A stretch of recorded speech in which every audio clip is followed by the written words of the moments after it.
What do you want in the background? We want that. We want the scene. We want food. We want what? Hi, what's your name? I'm Larry. Hi, Larry. I'm Chris. Chris Grantham. You could introduce yourselves, I guess, for the people. Hi, Andrea. Hello. Hey, I'm Kit. Hi, Kit. Hi, Doggy. This is Little Miss Lua. Little Miss Lua. Little Miss Lua. Hello. How's it going? Oh, that's a good girl. Hey, Ted. Say hi. There's Chewy. Hi. Hello. What's your name? Yusuf. Yusuf. Good to meet you. I'm Chris. Hi, Chris. Nice to meet you. Nice too. to meet you. There's Natalie, Stephanie, Mark. Hello. Say hi to the camera. Camera here. Christine, I haven't hugged Christine yet. Yeah, I was a little concerned about you getting over here. I'm glad you did. No, we just took the bus. It was easy peasy. You were saying something about that on the phone last night, and I was hoping that would work out for you. Yeah, it was fine. Easy peasy lemon squeezy. If you don't mind a little pinchy pinch action. There's Ari. I'm here. And we can kind of create this pinching effect here somehow. Kevin and Ted busy on the. Oh, that's nice.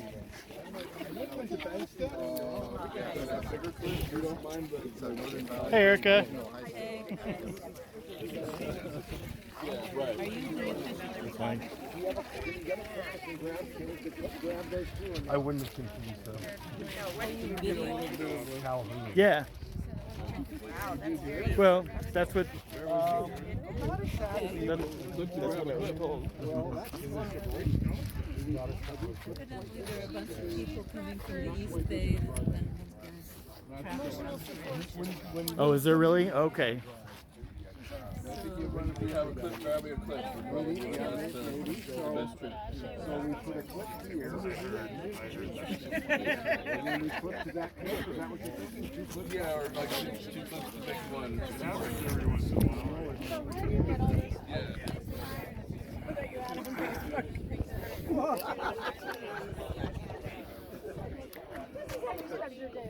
Hi there, I'm Chris. Hi, I'm Bill. Bill, nice to meet you. I'm just being the kind of the video guy, so Sure. hope you don't mind. Not at all. But I guess I'm a little early on, actually.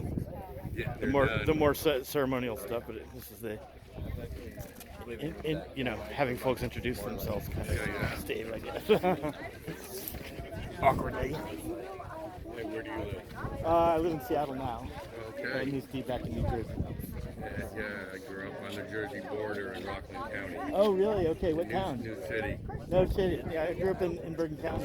Yeah, right. Way- Close. yeah. And we go to Paramus for Christmas, right? We'd go to the Ohm and then you went.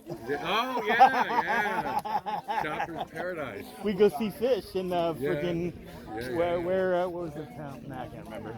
Well, we go to Rhinebeck Hotel or on the other side of the river from you. My dad was an FBI agent. He kind of hung out with the Rat Pack, and Mom got pissed off in '72. So she moved us there, Oh, really? and I got deep into the dead there. Did you go to Bard?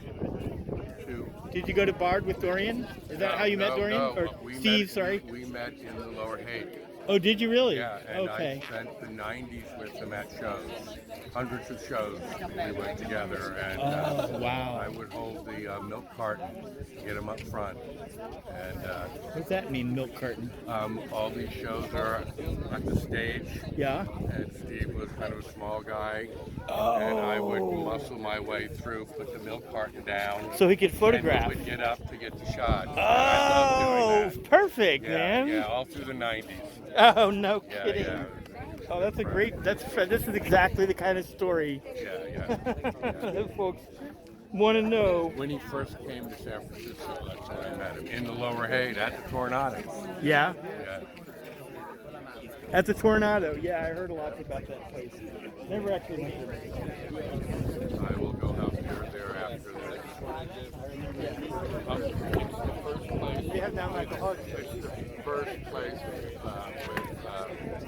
with multiple, like 30 taps. Really? Yeah, and it was also where we would have the after parties when the Dead or any show would play Warfield. Oh, right. They would end at 12, 12:30. We'd all run to the Coronado. Fantastic. Wow.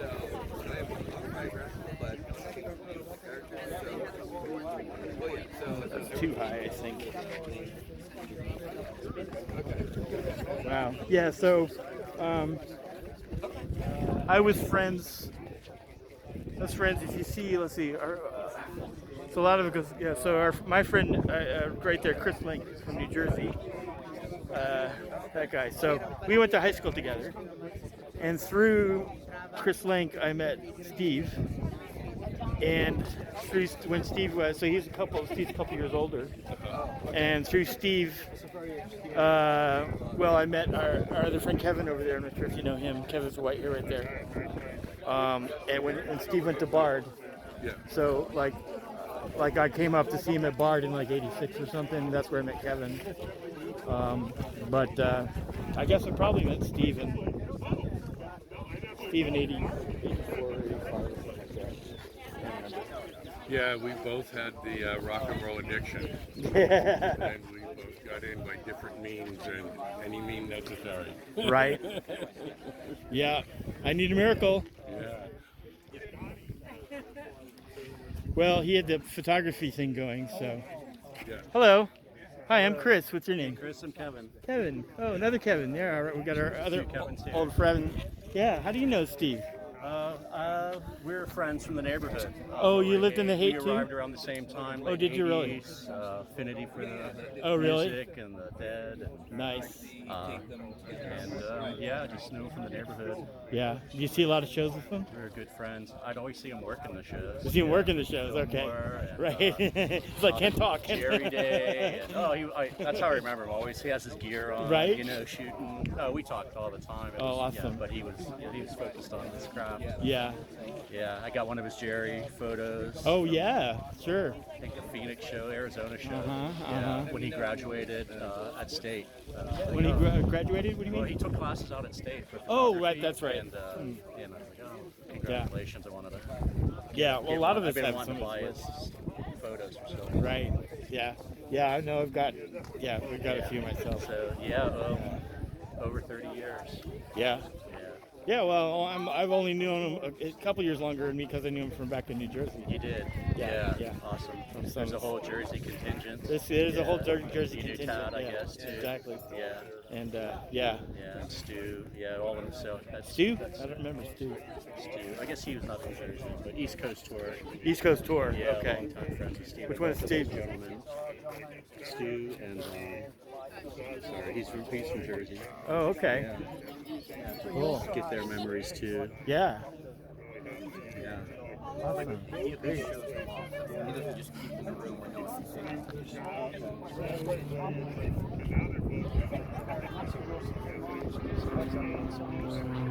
You guys are from Jersey too? You guys are from Jersey too? No, Manhattan. Oh, Manhattan. New York Okay. City originally.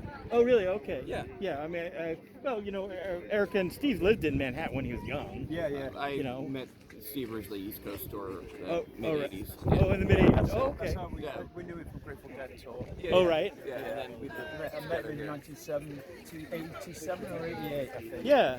Okay. Well, that's how I knew him. I mean, I didn't know him for tour, but I knew him in high school. College. when I met him. Was that? Still going to college. Oh, right. I visited him in Bard because he graduated a couple years before me. Right, and then. And that's where I met Kevin right there, over there. Kevin with the white hair. Oh, okay. Yeah, and then, I'm Chris. Chris Chris. Grantham. Good to Stuart. meet you. Stuart and My friend Josh. Josh. It's good to see you. I'm just figuring I'd get some memories and stuff. Some folks can't make it, you know. Oh yeah, I have a good story. I have a bunch of good stories about it. Somewhere I might have to edit slightly. Yeah. Well, I think I might be breaking out a microphone or something at some point. Yeah, I think I'm gonna. I'm being very informal. It was mainly. One of my best memories with Stephen was he and I took a 10-day vacation and went to see Pearl Jam in several venues in the year 2000. In the East Coast? No, on the West Coast. On the West Coast, okay. Yeah, we flew down to San Diego, rented a car, drove out to Las Vegas, where to see Pearl Jam on their 10th anniversary show. Really? Wow. And my friend's band, the Queens of the Stone Age, were opening for the. Oh, really? Ha, okay. I used to live with their bass player before he joined the band. Oh, So they were opening for the Foo Fighters at the House of Blues. No kidding. At the matinee show. oh, Because they knew that if they played at the same time as Pearl Jam, no one's going to come see the Foo Fighters. They weren't the behemoth band that they are now. Right. They're playing House of Blues. So we got backstage passes. It was the first time that Steve and I both met Dave Grohl. We were in their Oh, dressing room. right. We drank all the Queen's liquor, so while the Foo Fighters were on stage, we were in their dressing room drinking all their beer. And they come on, and they're like, dude, what happened to the beer? And I was with one of the bass player from the Queen, so it was cool. They got more. But so yeah, we went to Vegas and then back to San Diego, where his mother was up for a night, oh, and I got to sleep off night. Probably the worst oh, hangover was I've she? ever Oh, had. because she was living She in. lived in San Diego. Oh, right, She right, just right. moved Well, she there. moved. She just a few years ago moved up to Seattle, where I Seattle, live. right, Yeah, right. yeah. And So you know and Erica. then yeah, Okay, of yeah, course. Met her, 23 years ago. Yeah. I had to jog a memory. Right. And then we went to the San Diego show. We saw them at the Greek Theatre in LA. And then we flew back up here and went to see them at Shoreline. Okay. So that was just me and him for about a week. And it was Right. just, that's. Now, of all the memories I have of Steve, that's the one that sticks out the most, just because Wow. it was he and I. Just listening to the brand new Radiohead Kid A, and just Right. both marveling at it, Right. Pretty much on repeat in the car the whole time. Wow. But Most yes, of mine very- revolve around Very pranks. sorely missed. Pranks? Pranks and accidents involving LSD. So Wait, I thought we were gonna edit that story. Oh shit. yeah, there's many of them actually. Okay. Oh, you already have edited it. I can do it on the spot. no, I'm kidding. Yeah, just doing really on tour with them, living in the city with them, day-to-day stuff. Good guy. Living in the city, meaning San Francisco? Yeah. Okay. Because being from New Jersey, New York City was the city to me. So. Oh, well, yeah. I mean, if you lived in Westchester, where I moved to eventually, New York City was the city. Yeah, right. No, I moved here in what was it 87, 88? Yeah, He around the moved here same about time. that time. Yeah, he moved out. Yeah, about Yeah. that time. Yeah. Yeah, I don't- Well, he graduated college first, I think. Bard. Or did he drop out of Bard? I mean, he had a place in the Richmond, right? But where else? Because him and I never lived together. I know that. But I lived all over the city, so you know. He had places, on page 25 years. In the Hague? Of the place Oh, well, that was after I left. I think he was in the Richmond before I left. So I left in '97. But yeah, things change. Yeah. Yeah, Steve was I played in several bands in the 90s, and Steve was pretty much at all of our shows. Oh, yeah? So he's You didn't play in Train, did you? I played drums. You played. I mean, you didn't play in the band Train, did you? Oh, no, I didn't play Okay. Train. It was a band called Infested. Steve and his friend at the time, they were trying to help us get signed. Got scouted by some major labels. But we were a sloppy band. We never played the show so good. So the guy that produced our album, Bill Cutler, who actually released a record with Jerry Garcia back in the day. It's related to John Cutler, who used to be with the Dead. John? John Cutler, yeah. Oh, he was like the tour family. Yeah. Okay, not a musician. He did sound. Oh, sure. I see. So, yeah, Steve's literally got hundreds of photos of the different bands. And, Yeah. most of them look terrible, but there's one that he took. It's a close up of me. That's the best photo I've ever had taken of me. Just Yeah. in the zone playing, and you can see the sweat dripping off my face. Just, one eye, like Yeah. from the flash. It's like closed, the other one.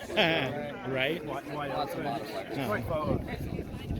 And Gravity Tavern. yeah, man, I'm just sick, bro. It's like right. You know it's just square the Keystone Cafe. It's like But okay. so many people are showing up to honor his memory. They're kind of taking over the place. Yeah.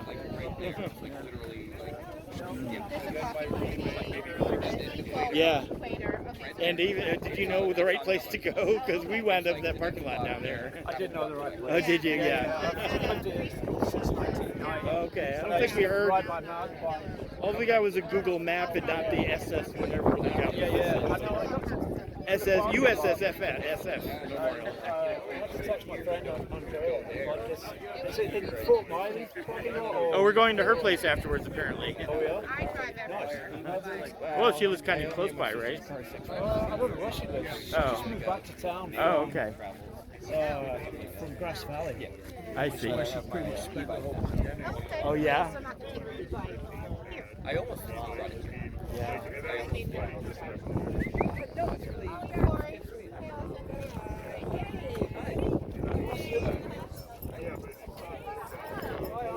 I just worked late.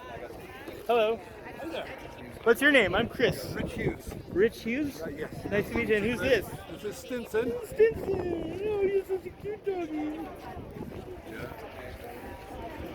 Did you know Steve from tour as well? Hope you don't mind. I knew him mainly from the Tornado, but also the Grateful Dead, and he photographed my wife and ours wedding, Oh, okay. which I want to point out, we never hired him, he photographed it. He just came. He He just just showed us. told us he was doing it. He's doing. Oh, I see. He's a volunteer. He volunteered his services. Exactly. Yeah, very nice. That's not an easy thing to photograph a wedding. Nope, he did a good job, Tim. Yeah, that's great. And what's your wife's name? Hello, I'm Chris. Suzanne, nice to meet you.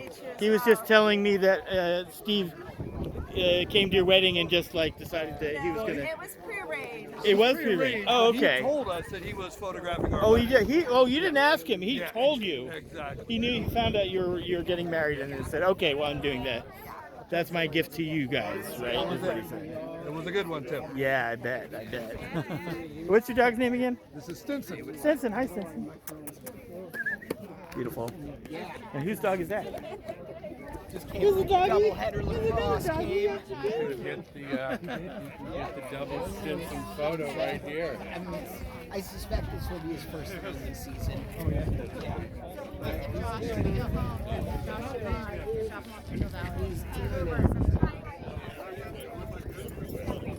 I mean, I literally just lost. Oh. I can't do this. This is what?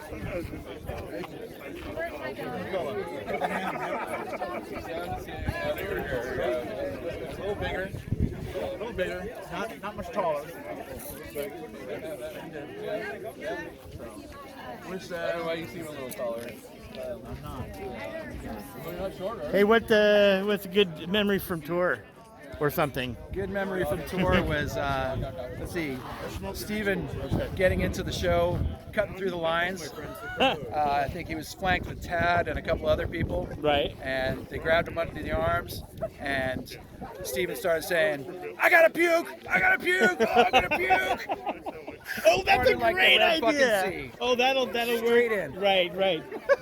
Yeah. Well, that worked with me. That worked with me once, kind of in the reverse. My very first concert was Crosby, Stills and Nash. I was in 8th grade. But I was like one row back from the rail, and a lot smaller than everybody. And back then, and they threw out cigarettes into the audience. Back then, I smoked Newports in 8th grade, right? So, but they had Salems, free Salems, like those little half packs. Anyway, so somebody was like, "Here, have a hit of this joint." I think it had angel dust in it, because I started going, "Whoa!" and people started pushing me in the back, and the whole everything parted, and people. That was before I met Steven even. So, but no, that's a great trick.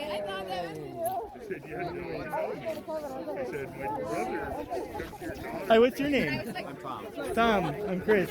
Chris. Yeah. Tell me about how you know Steven, or a good memory or something. If you Well, want. let's see. I've known Steven for quite a long time. We met in 1989, I think. 89. Yeah. Was that after you moved out? to San Francisco? I met him a little bit before he moved out. Okay. So my wife Carolyn, he was dating her. Oh, Carol, that's Carolyn. Yeah. Oh, And, I met Carolyn at Bard. Yeah. Oh, wow. So, Okay. That's, So let's see, a good memory of Steven. Well, I remember very clearly after the '89 earthquake, we were hanging out at Steven's apartment, and Loma Prieta. yeah, Right. we were all really stoned, and we were listening to some really, really like ambient music of some kind. It's probably some Grateful Dead, it's probably some long space, Right. space. And we were all falling asleep. We were lying on the floor. We were all almost completely asleep. And all of a sudden, there was this huge aftershock. And the first sign of the aftershock was all the building screeched, like the building shifted, and all the nails and all the joints screeched, like their nails being removed. And we all sat up a bolt, and the record skipped. And I was like, well, that was a shock. And it got a pretty good laugh. So I remember that. Yeah. Pretty well, yeah. Yeah. Were you doubting that it was real for? No. No. Is that solid? That '89 quake was the first earthquake I had ever experienced. Really? It was really big. Yeah. So it Yeah. made me a Well, believer shit. right away. Wow. It's a pretty intense thing. Yeah. Yeah. I guess once you feel it, I don't think I've been in a big one. I think the very. It was interesting. I've only been in very small ones, really, and it was in India actually. I was there in 2001, early 2001. And they had one in Gujarat, which is kind of more famous, and then they had one in Punjab, and that's the one I actually felt that woke me up. But while I was out there, the Seattle one happened, and this guy talked to some of the locals, and I told him where I was from. And the guy's coming up to me, and and he didn't know much English, but he's like, "That's good," or something like that. I didn't know, like, what are you talking about? So and then he talked in Hindi to somebody else, or whatever the local language was. The other guy said, there was an earthquake in your town. Right, yeah. And it was funny because while I was there, my mom heard about the earthquake in India, and that was like, it was like 600 miles away from where it was, but it was in India, so I was like, "Are you okay?" Well, it's like anytime there's a wildfire Right. in California, like my relatives are like, "Are you safe?" I'm like, "Yeah, Right. we're not in- we live in Oakland." Yeah. Right. I remembered another thing that was a great thing that came out of my relationship with Stephen was that I met his dad, John. Oh. Did you know John at all? Oh, I knew John. Sure. He was just such a phenomenal dude. I loved spending time with him. Yeah. We developed a really good relationship. I actually lived with him a little while. Me and Greg. He's wherever he is. Yeah. Greg Vanessa's Steve's brother-in-law, Greg. Yeah, I lived with Are him. you Chris Grantham? Chris Grantham, yes. Grantham, yeah. So Carolyn told me to shake hands. Oh, right. Okay. I gotta guess get. you're here with Kevin.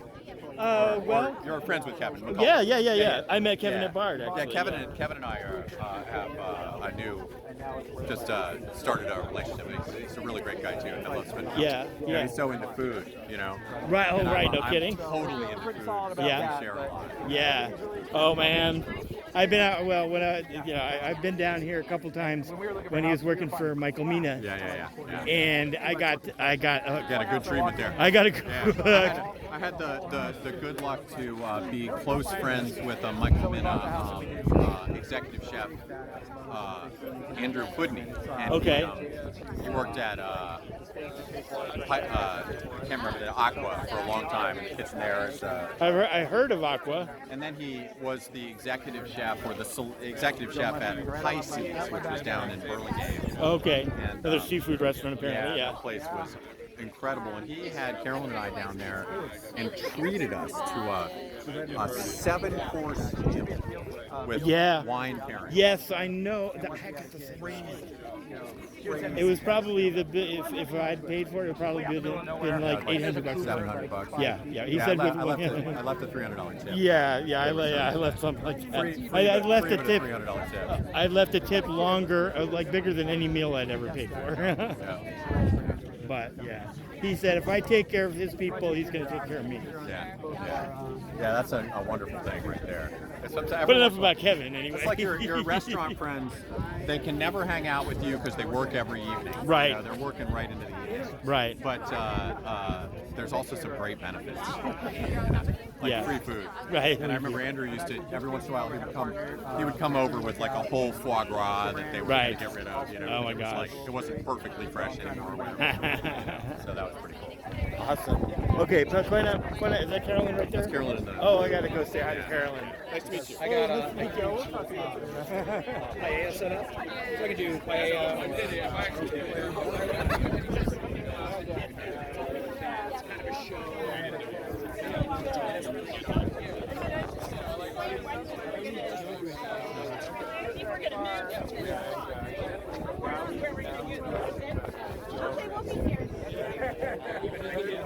And they're waiting George.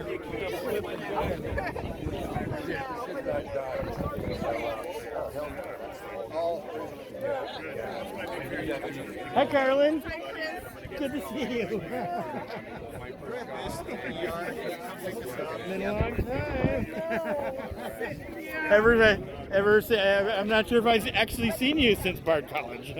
Or did you come up for the shows at I don't know, in Eugene or anything like that? Yeah. Yeah, so you might be right. Yeah. Yeah, for a long time. Here we are. Yeah. Well, it was great to connect with you on Facebook. Yeah. I know. That was I've been thinking about it. It was one of the greatest gifts that Steve gave me, for sure, is introducing me to Kevin.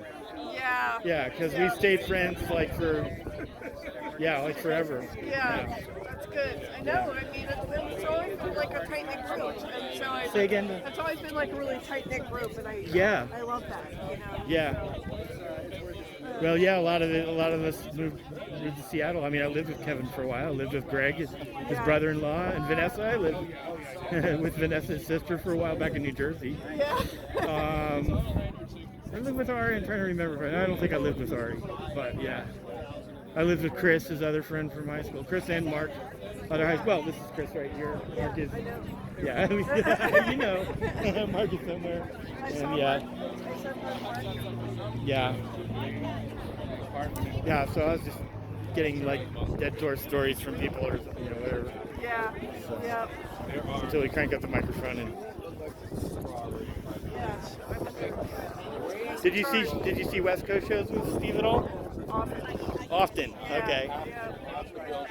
I mean, we came out here, the two of us, the summer before our senior year in college. We lived in San Francisco.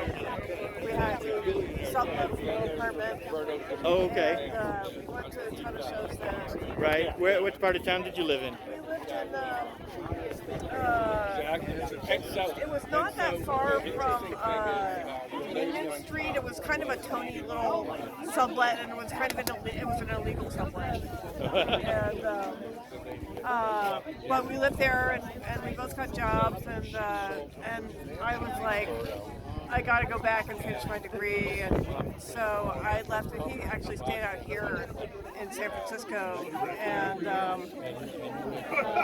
then I graduated, and then and he came back, we were still together, and he came back to the East Coast, and then we split up, but I got a ride, after I got a ride across the country with him, which was a little hairy when you are getting a ride across the country with somebody you just broke up with. Yeah.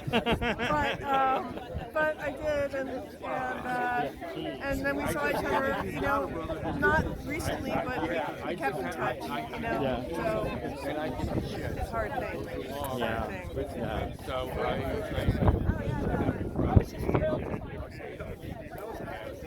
What was the first show you saw with Dorian, Chris?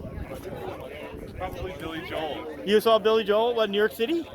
Yeah, 4 times for some reason. Really? Like Madison Square Garden or something? No kidding. Billy Joel, Seattle man. We also saw Huey Lewis in the News at the pier. Huey Lewis.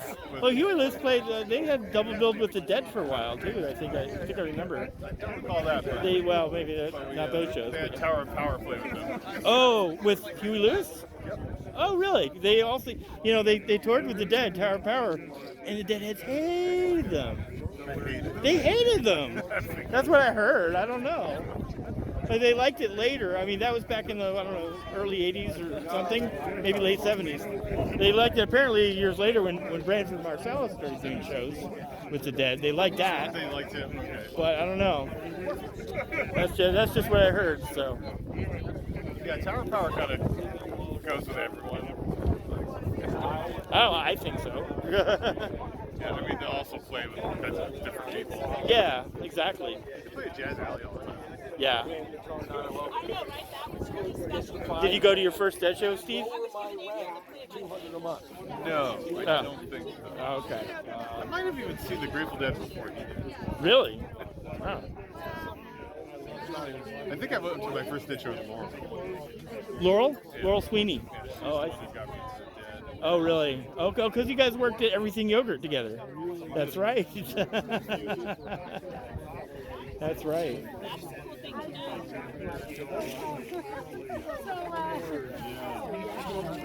Cool.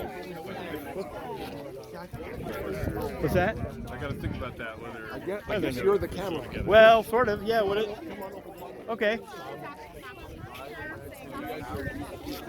How does that work for you? What? People speaking. Oh, I think that would work fine. Works? Yeah.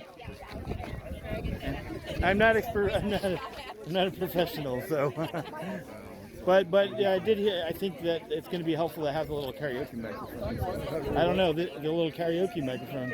I'm just experimenting with this thing, and maybe we'll just see if it works. Where is he gonna? Is he gonna feed that to you on record it separately? Well, there's a little speaker, portable speaker over there. So you'll get the speaker on. I guess so.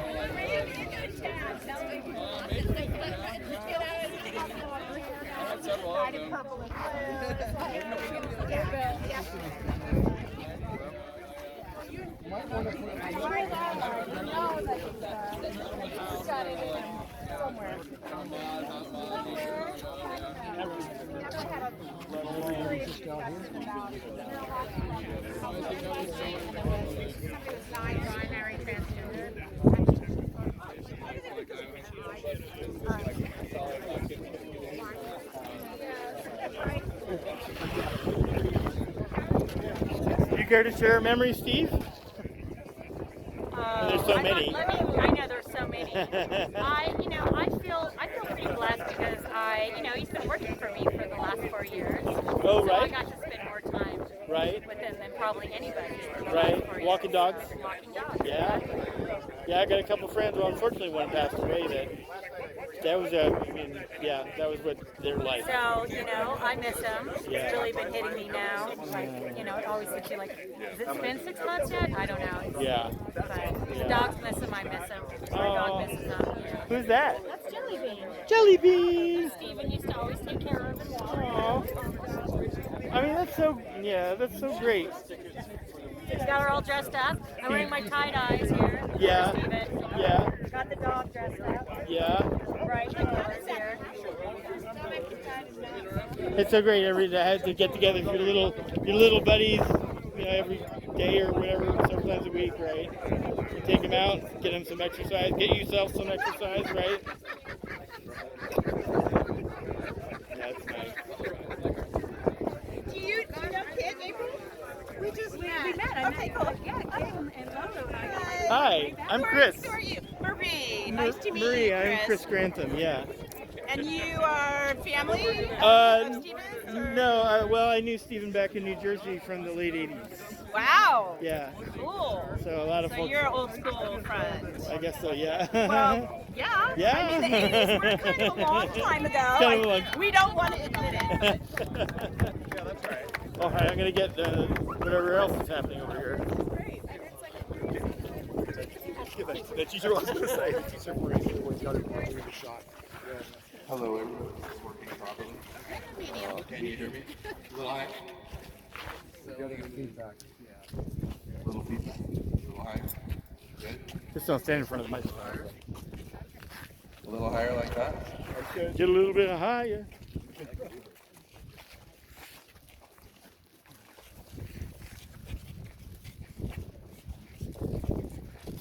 thank you everyone for coming. Here today to celebrate the life of Stephen Dorian Alexander Weiner, dear friend, loving brother, loving son. I met Dorian at the time in freshman year of high school, Northern Valley Regional High School, Denver, 1982. Woo!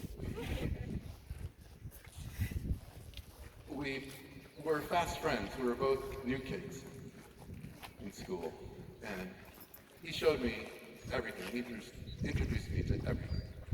He took me to New York City, driving on subways, down to St. Mark's Place, where the really good comic book store was.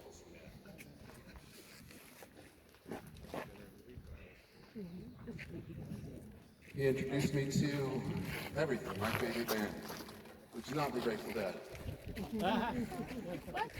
What? But he introduced me to them too. He took me to my first stadium concert, which was Billy Joel. Yes. Madison Square Garden.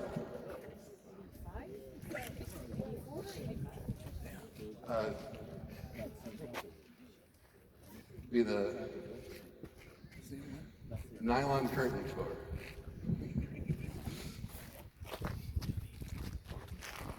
He introduced me to Jack Flanders in the Fourth Tower of Memory. Oh, nice. He introduced me to my wife, although I don't think he intended to do that. Oops.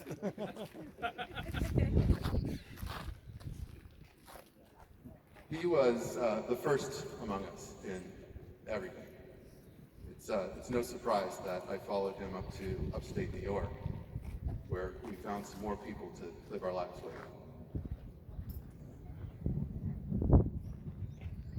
He was known as Goblin to his friends. Snarky Goblin. Snarky Goblin Alexander Weiner. Uncle got me to some. He could snark you to your knees. This guy could snark anybody. But as it turns out, it was more often snarking on your behalf. This snark covered over a deep caring for everybody.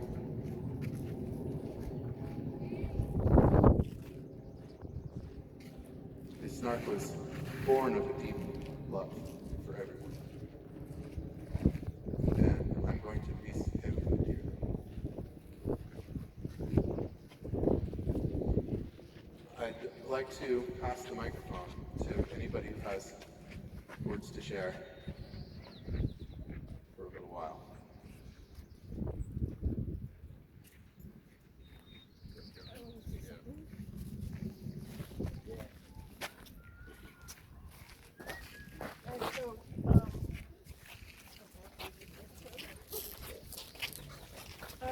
My name is Carolyn. I dated sorry, in college for almost three very formative years of my life. Okay, so first I want to read a quote that I just came across that's really apt. When a man dies, society loses in him much more than a unit. It is stricken in the very principle of its life and the faith it has in itself. And this really struck me because of the way that Steve was so central. He had this community, he had got people around him. And then here, I want to read something I wrote.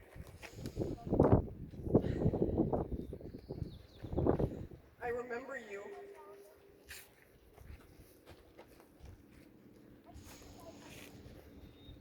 how you smiled at me sideways. I remember how young we were when we traveled the streets watching music fly. I remember you examining the world with critical eye, suffering no bullshit. No bullshit. The creative blaze of your meteor, sparks flying off you even then. You shared your love of live music through your camera, showing us the moment performer connects with audience. We all feel the thrill, the energy in your photos. The lessons you taught me, from Stephen King, Van Halen, Led Zeppelin, and of course Jerry, will serve me well in this unfathomable world without you. I've lost a piece of my young, fragile self,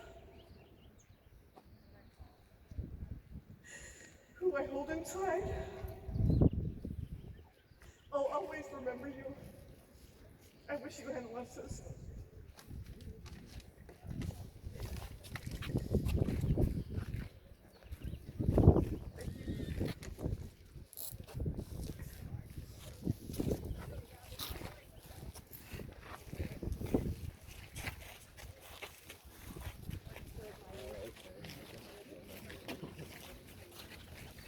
I'm sure there are a lot of other people who have things to share.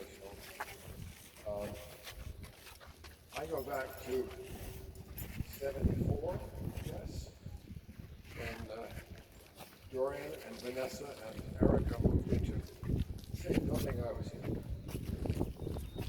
up in Riverside, 155th in Riverside, way up there. And I knew Erica as a violinist at the Met, because I was the TV stage manager at the Met, Channel 18. And of course I met Dorian, and the image I have for him, the enduring one, is looking as angelic as ever. He wasn't all that angelic, but he looked angelic with his baseball bat. Very happy. He was, I guess, an almost son in some ways, since Eric and I did go out for a little while. We shared birthday, January 11th. So for decades, I would call him on our birthday, and sometimes on the half birthday, just to see how he was doing, just to buck him up and say, great, good, keep going. And when he stopped answering the calls, this last time I said, uh-oh. He had an artistic temperament, no surprise given his parents. He had an artistic desire, and he had the skill, he had the fire, he had the power, but just never could quite get the society to recognize that, and it pissed him off mightily. Made him angry, unhappy in the deepest kind of way. And I'd say, so, you're doing fine, you made some great pictures, you have some good friends. It's clear you had good friends and a community. Save him. And I'm sure a lot of us feel badly that we couldn't save him. I sure do. Probably nothing we could do. He made his choice. And so we're here to celebrate him, to remember him, to honor him, to mourn, and close the book. That's okay. It's a good book. Good book. Wish he was still here. I know his sister and his mother wish he was still here, and many of you. But it's the moment comes, and all we can say is, goodbye. I can't quite call him the same way I used to. But I'm sure on every January 11th, I'll think of it. I know he's happy. I know he's no longer sad. He's no longer in pain where he is. That's good. Wherever you are, we'll give you a call.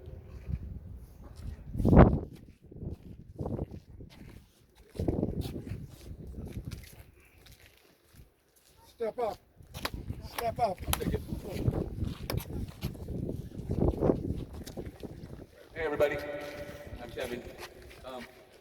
I just wanted to first of all say, hey Stephen, actually without you, I probably wouldn't have met pretty much everybody here. I met you before, we've seen each other in and around, danced together, whatever it is, but for sure, he was the tie that bound. But first, I must say that if it hadn't been for Erica, she's the very first person that I met when I was a wide-eyed, young, crazy kid from Ellensburg, Washington, who was, it was the first day at Bard College on the East Coast, and this lovely lady comes in and asks me for, I might happen to have an extra light bulb, and that is actually how we met.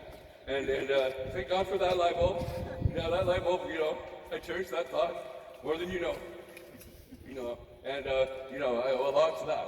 I owe a lot to the fact that, meeting that light bulb, then, from Erica, to meet Stephen, Dorian, Minor, and then carry it forward into all the shenanigans, good times that we had at Bard. Serious times when we were, partying, studying, everything. It was a wild ride. I was a wide-eyed kid from Washington State. I hadn't spent a lot of time on the East Coast, so learning about all that. I could go on for then it just, I just want to say those that just resonated out from there. I could keep you here for 8 hours easy, telling you all the concentric circles how meeting Stephen, how grateful I am to you, brother, for how many concentric circles of beautiful people that you kept around you, and that you united together, and then, and all that, wove together in such a beautiful, wonderful fashion, that I decided to, hold it together here and say, thank you, brother, bottom of my heart. And, I may not have had a chance to, get you at the end ever to say that, but I can say it now, you hear me. It means a lot, it means the world to me, really, because these people are the family that I don't have, a lot of ways, so, it's just probably, I'm just gonna leave it at that. And end it there. I think that's pretty good, because I can tend to be a little tangential, so we'll leave it there. But that is, thanks everybody for coming. It's all these faces that I'm really happy to see, and we're all here together to celebrate his life. What a good soul. What a good soul. Yeah. So. Thank you. Yeah.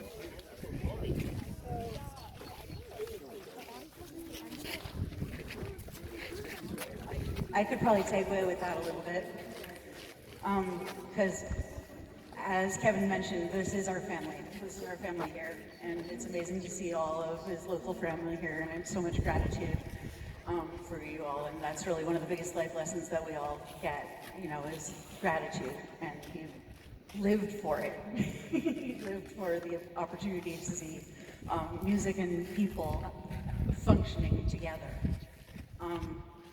When I'm Greg's sister, Christine, and when Dorian and Greg became super quick friends their freshman year of college, freshman year at the high school, they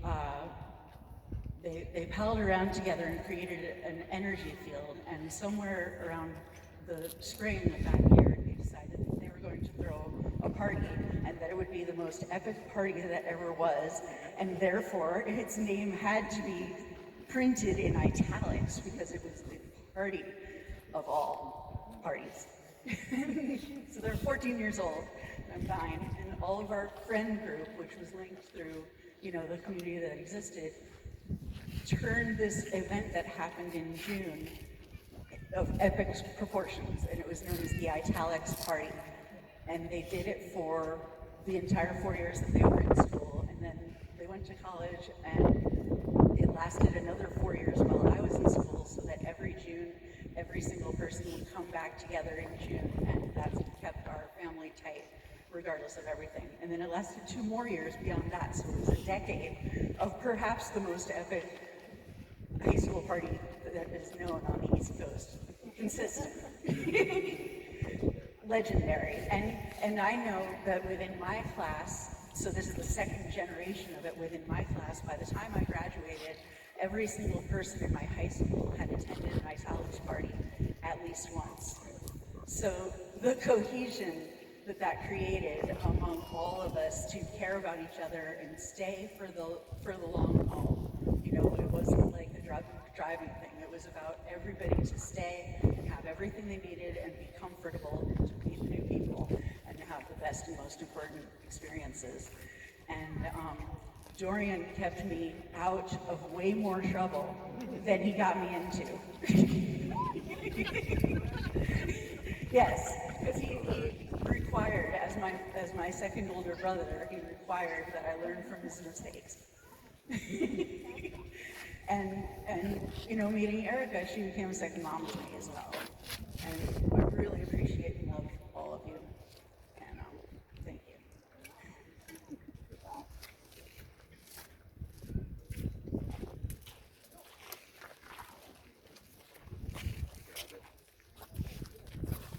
I was going to say something after Terry. I almost called you Ross, because I used to work with his son Ross. But I want to represent, I'm going to call him Dorian because that's how I grew up knowing him. I call him back at 780 Riverside Drive. He was my older brother's friend first, and my brother and I were fiercely competitive. I wanted Dorian as my friend. And whenever I could, I would get up to the apartment. Dorian would, yeah, you can come along. Eventually, my brother was kind of out of the picture because he went to a different school or something. And Dorian and I started taking the bus downtown together, hitting the Bank Street, meeting Calhoun. And several years later, the year there, I moved to San Francisco. He came out the same year. And I got introduced to his deadhead friends out here, and we're in touch on and off. But the things that I'm going to remember most about him is what a desirable person he was to be. I wanted to be his friend so bad, and was so happy when my brother was out of the way. He got to go up to your apartment, listen to Dark Side of the Moon on headphones. That was. I remember listening to George Clinton on a little handheld AM/FM radio in that little back maid's room that was his. I'll remember him when we first moved out to San Francisco. I remember dancing with some woman who probably some of you remember, named Kimmy. And I remember Stephen looking over at me and going, who was it who said that he was a great supporter? Someone said something about that. He was on your side. When he was on your side, he was on your side. When he was griping on your behalf. I'm sorry that I didn't get to spend time with him in his last years. I didn't know he was struggling, and I wish I had. The last contact I had with him was about 8 years ago. I was getting married, and I had written to him because I was marrying a girl from the old neighborhood, and I guess he was looking for work. He said, "What kind of photographs did you want on your special day?" And I didn't catch on. I said, "No, we're doing this on the shoestring budget, et cetera, et cetera." And unfortunately, that was the last time I had contact with him. Today, it kind of burns me a little bit. But like you, Terry, I'm going to call him. Wherever he is, he's going to hear it. And I'm just honored to be a part of this. So whoever wants to take it away from me. Hi. I met Steve in college. He was a freshman at Bard when I was a sophomore. I don't remember how we met, but we ended up taking a lot of LSD together. And at one such time I do remember still very clearly. It was winter, snow all over the place. We were up all night with some other friends, And come the morning, we're hanging out in Steve's room listening to something mellow. This is before he was really into the Grateful Dead, so it probably wasn't that. But yeah, maybe Led Zeppelin 3 or Pink Floyd metal, that kind of thing. You know. But Steve, you know, we were all so flying, and Steve thought that this would be a good time to read the last 100 pages of Stephen King's It. I'm not kidding at all. And I'm like, dude, what? Why are you doing that? It like freaks me out. And I took one look at the pages of the book, and I was so high I could not read the words. All I could see were the shapes made by the patterns of the clear spaces in between the letters and words on the page. I totally saw. I didn't understand how he could possibly read while he was that high, like focus that much, and then Stephen King's It. But Steve was big. He's a very thoughtful, conscious person, and you know, that's just a memory I have. I just got this photographic memory, and we're all kind of sitting in bed going, God, how can you possibly read? You know, so, but all right, it was fun to know him. You know, even if it was brief, he was a great guy, and we were good friends for a while. That didn't last, unfortunately, but college, drugs, youth, that's par for the course. So, but I'm very sad that he's gone. Very sad that I won't get a chance to kind of rekindle that friendship, but at least I had a little bit of it. So take it easy, big guy. Next.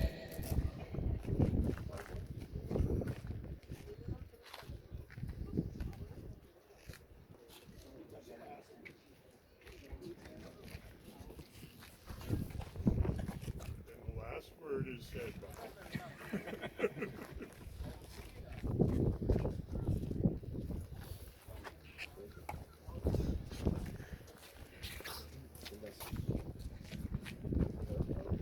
Going once. Going twice.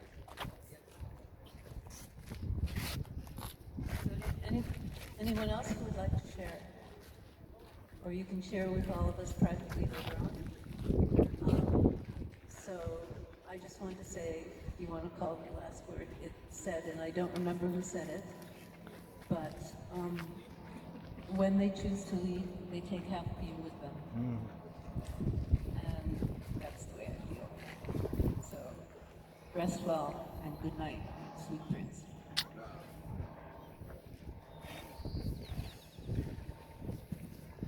It's a fearful thing to love what death can touch.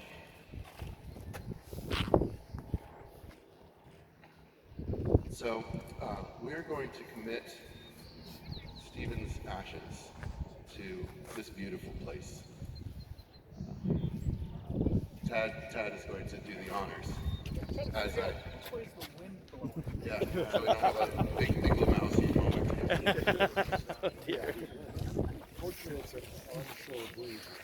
And first I'm going to a prayer that Erica asked me to say.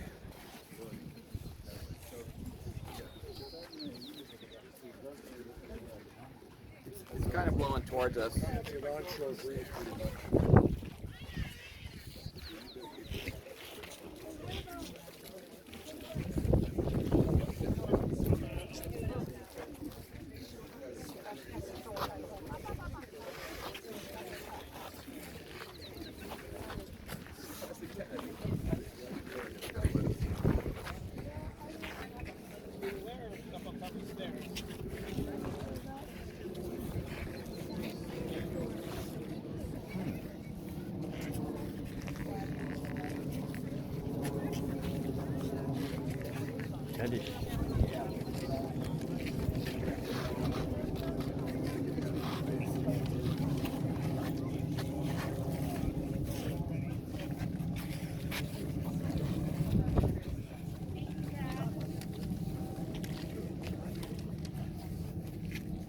This prayer is translated from the Hebrew.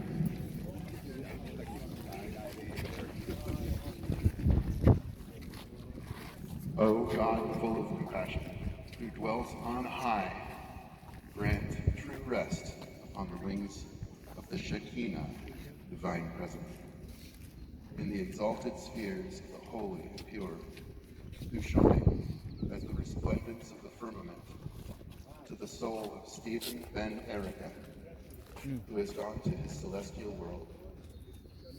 For charity has been donated in remembrance of his soul. May his place of rest be in Gan Eden. Therefore, may the all-merciful one shelter him with the cover of his wings forever, and bind his soul in the bond of life. The Lord is his heritage. May he rest in his resting place in peace. And let us say, Amen.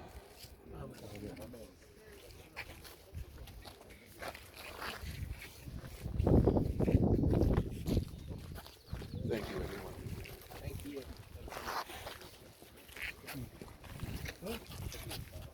Right. You ready to go?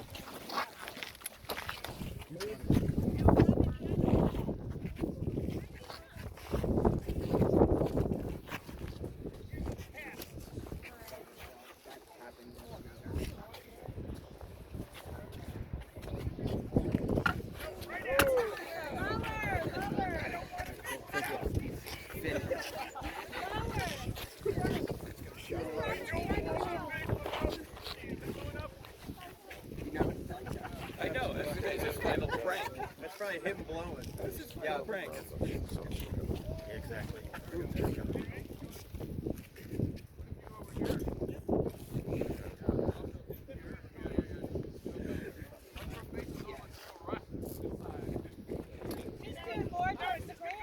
We ain't scared, bro. We don't mind. We don't mind. Just do it. Yeah.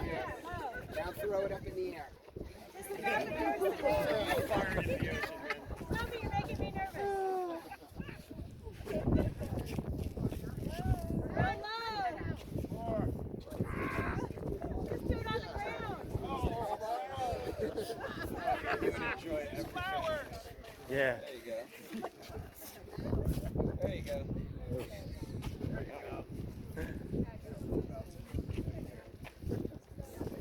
It's going every direction. It's going all over you.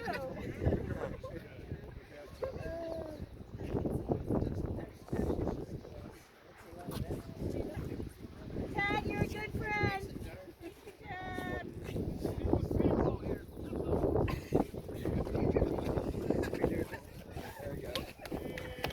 Yeah.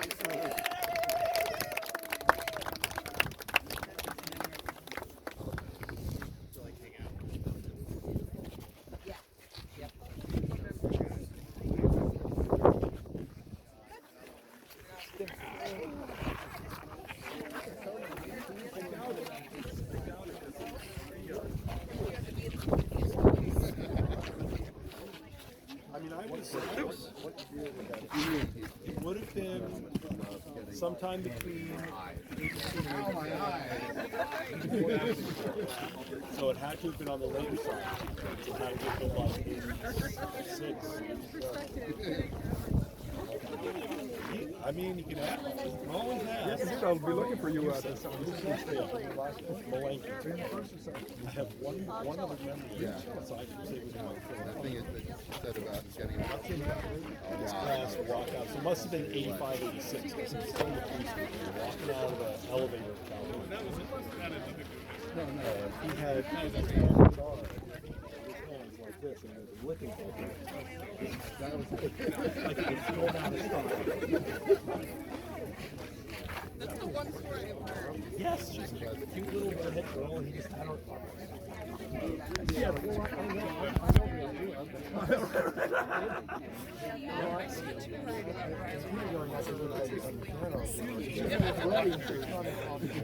it was his father like son. He was a bit, I remember he was a very spirited kid, always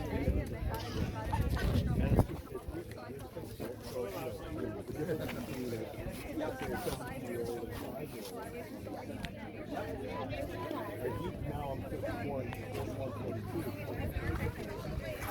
Both been late. No. Passed on that with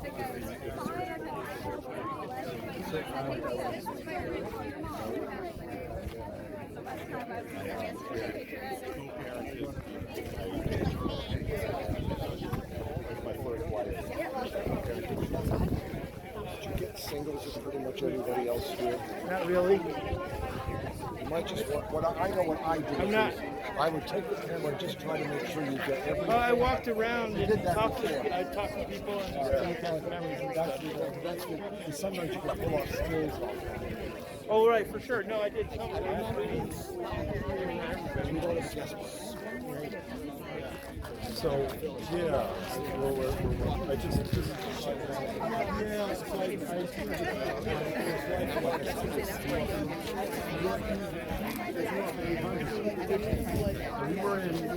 at PS3 together. We went to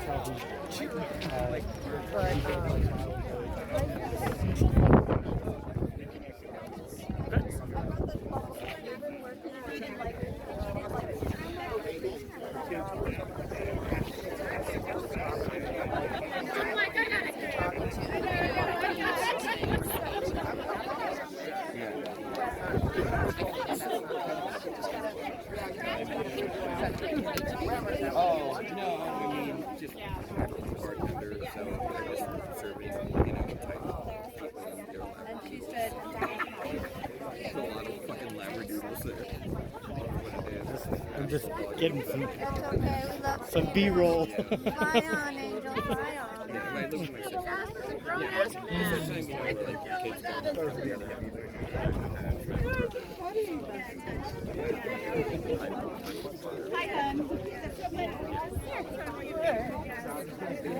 We're on our way up. We're gonna go the long ways because there's no way I'm going up those stairs. right there, probably. I parked right here next to that.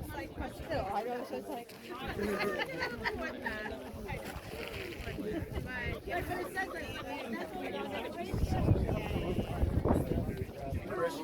Hiya. Greg Jones. Greg Jones. Yes. Hey, good to see you. You're the guy that when we first met, you told me you were in ElfQuest. ElfQuest. Yes. Oh my Way God. back in, must have been '86. Oh, jeez. Yeah, I met you at someone's house in New Jersey. Yeah. Steve, It might have been Greg's house or something like that. Yeah, well, I haven't thought. Actually, not too long ago. Well, not too long, meaning maybe 15 to 20 years. Actually, reread the ElfQuest and a lot of the ElfQuest stuff that I didn't read. And that shit's dirty, man. I was because I thought before, that's like give it to my little cousins or something like that. No. I think they edited some of that stuff. Yeah, I would see. When Marvel reprinted it. Talking about ElfQuest. ElfQuest, yeah, because they had elf orgies. I was like, man, that was like soft porn. It got into their sex life pretty hard. It was reprinted by Marvel for the Epic Comics line in the late 80s. I think they edited some of that out. The Comic Code Authority. Wow. I have some of the originals. I have looked at it. Yeah. Well, I found them online somewhere, somehow.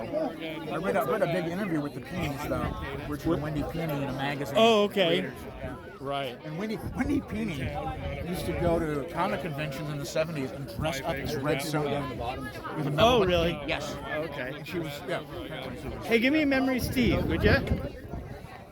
Oh God. On tour or just how you met? Mostly at college. I don't remember how we met, but I At do Bard? remember, yeah, I remember taking acid with him and going out on the trails around Bard and walking around. And being almost run down by the redneck locals.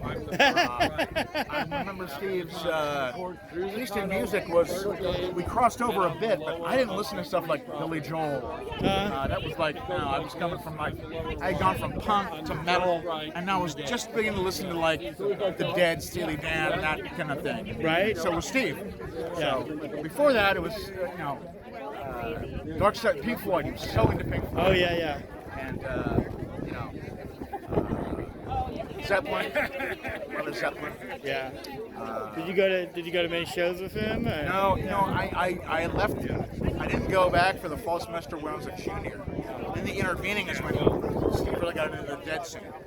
So by the time I got back, I was kind of out of things as far as everyone else was concerned. Right. But I did go to one of my first shows. I think my first show, at Hartford. Oh, Civic Center. Yeah. It's one of the only indoor shows I've ever seen still. Right. And, I couldn't, it was the only place I've seen a fist fight outside the venue at a Dead show. Oh. Hartford, Connecticut, where else, right? Yeah, Connecticut. I wanted to bring, I have one tape. I think it's from Hampton Coliseum. It was in the early stages of his taping career. And it's one of the only things, probably the only thing I love I have with his handwriting. He's got the best handwriting. It's really nice, orderly, readable handwriting. Really? And I always did my own tape guides. Like I always like, artistic. But that one I saved just as is. And I think it's at my beach house. I think I tried to bring it, but he just had great handwriting. He was actually kind of a very different person. That's the only time I saw his handwriting was, when he would title the backs of his photographs or something like that. But you would think you'd be extra careful, so I never. Not only that, but he would write out the entire song title. Right. In the early days. Like, none of this. Other one, Arrow, Fire. Other one, Franklin's. Right. Other one. He had to write down the entire song. GT. Eyes of the World. GDTRFB. Right. Eyes. Other. Right. So he's a completionist. Yeah, well, he was making tapes and he was copying them. Yeah. And he was kind of getting annoyed. I asked him for a tape, and I was like, he was kind of annoyed. It's like, but his angry period I kind of missed. I visited him here in 2005. I reconnected with him through Facebook. Oh, yeah. And we seemed to, reestablish a rapport. But I came in to visit him, and he was just. He didn't really seem to give a shit. He was just it was nothing in particular. He just wasn't. He was kind of battling alcohol, going back and forth, drinking it, and I was playing it sober at that time. So, but he was just didn't seem to be. He was still doing photography. He just didn't seem to be. It seemed that life was kind of grinding him down. He worked too hard for too little. And when I knew him in college, he had a thing with getting satisfaction. It's like I remember one time he said to me, "I don't think I'll ever be satisfied in life." I don't know. Anyway, the memories I have of him are pretty good ones that I've latched onto. And after talking to his mom a little bit through Facebook and Carolyn Winter, I guess I kind of felt like he was kind of brushing me off when I saw him last time, but that wasn't just me. That wasn't. It was a lot going into it. Yeah. The last time I talked to him, I posted on Facebook. I posted the cover to Stephen King's *Second of a Werewolf*. Oh, right. It was done by Bernie Wrightson, one of my favorite artists. Oh. And Steve, and I mentioned Steve in the post as a favorite of Stephen Dorian Miners, and he, said, "Yeah, I think I have that somewhere." That's the last thing he wrote to me on Facebook. Right. Another Stephen King fan. That's funny. Yeah, we were both Stephen King fans at the time. Oh yeah, me too. And, he was much. I didn't remember that about him, but yeah, I read all this shit. So into it. I can't imagine reading the last chapters of it on acid. I wouldn't read anything just about. Maybe some really nice. Maybe part of Be Here Now. Right, Ram Dass, right? Like that, But other than that. Yeah. But he was a good guy. When I first met him, he was pretty mellow, thoughtful, very conscious. He just seemed to have an inner calm that I lacked. Which is why I told the story about him reading the book. I couldn't make head or tails of the words in a book, any book. And we were tight for a while. He picked me up from the airport when I came in to New Jersey and dropped me off. I'd stay at his house. We'd watch Star Trek on the big screen, and we'd go out to see a movie at Paramus Mall. We went out to see Song Remains the Same once with you guys. Where did we see? Song Remains the Same at a midnight movie somewhere. Oh, okay. Would have been 86. Right, okay. Or 86, something like that. Okay. In Paramus. Or somewhere around there. It's when he lived when Erica and their family lived in Alpine. Yeah. Oh, or Demarest or something, or whatever. Jersey somewhere. Yeah, Jersey. Yeah, close. Paramus Mall was at like an indie. It was at like a smaller theater. Okay. Yeah, it probably wasn't Paramus. If it wasn't a gigantic mall, it wasn't Paramus. No. We went to see Star Trek 4 as well at the mall, but with him and his friends, which you were one of. We went to see Song Remains the Same. Oh. wish I could remember shit from back then. There's a lot. I did a lot of stuff back then that I don't remember. Yeah. There are people that remember me, and I don't know who the hell they are. Right. It's just, I can't explain it. But Yeah, I know it. I'm lucky to remember anything. Me too, me We did too. back then. It's Right? Crazy. And then the weight drugs came into the scene. I skipped that part. Yeah, we skipped that. Well, thanks, Greg. Hey, I'm gonna walk around a little bit and get some more memories. Yeah, good, man. Good, man. Thanks. We're gonna be hanging. We're gonna be hanging. That's what I heard. Yeah.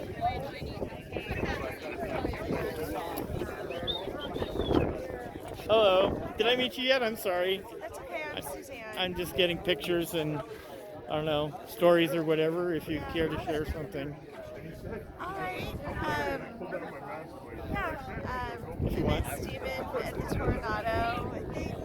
Oh, yeah. Yeah, 89, 90 maybe. We became friends, and he was the wedding photographer at my husband and I's wedding. So I was telling his mom I have his pictures all over our house, pictures that he took. Right. But we also have a beautiful Garcia framed photo of his that I straightened this morning as we were leaving. Told him we were coming to say goodbye. See you later. Yeah. Fare thee well. Yeah. Yeah. I remember. Are we drinking Sierra Nevadas? We are. Yes. Yeah. Yeah. We took.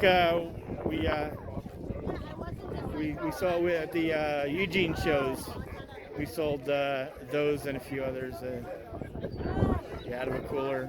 It was a free for all. It was a big free for all. Right. It's just ridiculous. Yeah. A couple bucks, some microbrews.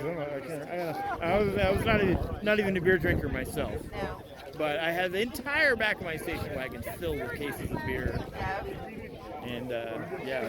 Paid for your trip. I think so. What you remember? Yeah. I mean, yeah. What was it, 94 or something. Like I was saying with Greg before, I'm lucky to remember anything. I'm sad that he's gone. Yeah. And I'm sure he's at peace now. Yeah. He'll always be here. Spirit will. Thank you. Thank you. Yeah. So I walk around a little bit more. All right.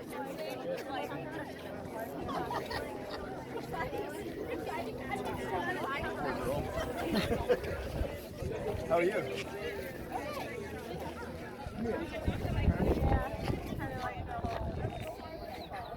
Well, thank you.